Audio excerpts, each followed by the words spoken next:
May kilala akong ganyan. Kahit hindi ka naman kasali dun sa ginastos, oo ka na lang kasi ayaw mo ng conflict. So, may isang $1 million circle nagsabi. Sabi niya, if you can't buy it twice, it means you cannot afford it. So, siguro to some extent, we do this or not just sa credit card, yung small indulgences, um, emotional spending, kasi we feel somehow na nandun yung control.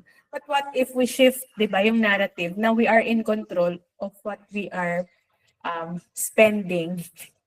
And, well, we are in control basically. Pero, we manage yung emotions natin para hindi nagsasuffer yung sa pera. So, grocery shopping without a list. Sino dyan? Lack of planning leading to overspending. And I think we have to find a balance, di ba? Kasi minsan, yan, si Coco, si Jen dati. Ako din dati. And even now, kasi ang galing talaga ng mga supermarket, even online, pinoposition talaga nila yung items na parang, uy, maganda sa mata, bibiling ko. Something you think you didn't think you need, di ba? Lalo na sa Temu. After TR meeting. Ayan, whoops, si Ate Jing. Giving beyond budget to show love. Ayan nga. So, anong inire-reveal niyan? Tying your self-worth to generosity na hindi ko alam sa inyo parang sa akin, ayokong tumatanggi pagka lalo na pag may taong nangangailangan. But later on, na-realize ko na I'm not actually doing them a favor by tuwing hihingi, magbibigay. Ayun nga, di ba? Parang na-capture niyo ng maayos binibigay ang approval or love. Yung self-worth mo is pagka may iba kang napasaya.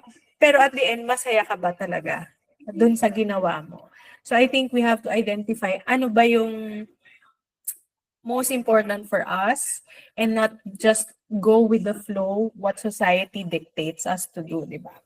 Waiting until due date to pay bills, procrastination or disorganization cost. Or baka nakakalimutan mo pang magbayad, nagkakaroon ka tuloy ng penalty.